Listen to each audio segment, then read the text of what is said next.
Almost as great an idea as NextStone polyurethane stone panels. This trick can resurrect a garden that has been overtaken by weeds and crabgrass.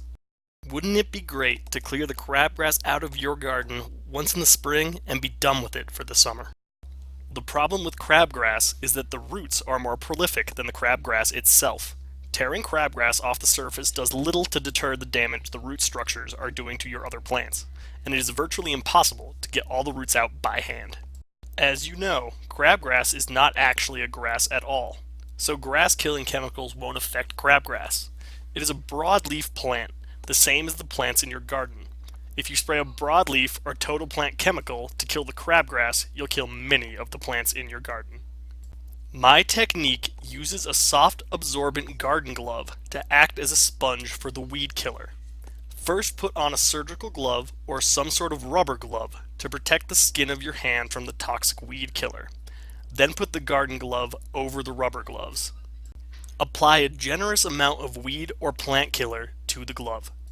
When the glove is saturated, squeeze the individual plant stems and leaves so it is saturated with the chemical. The difficulty lies in the application. If you spray the leaves and stems, the weed killer gets in the soil and kills all of the plants.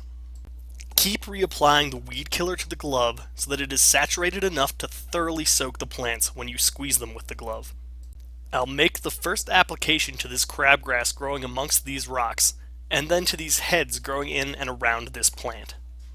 If the crabgrass is intertwined with your plants, use your free hand to hold the plant back from the crabgrass and squeeze the weed killer onto the crabgrass.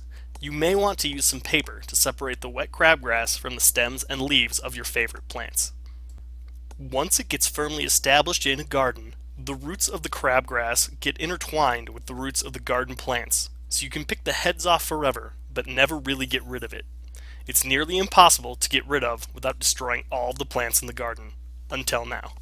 There is a constant exchange of water and minerals from the roots with the oxygen and chemicals generated by the photosynthesis of the leaves.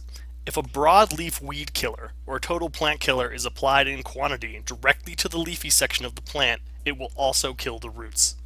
Don't apply the weed killer if you think it will rain within the next 24 hours. Don't run your sprinklers for at least 24 hours after you have applied the weed killer. Do not pull any of the crabgrass out at this time.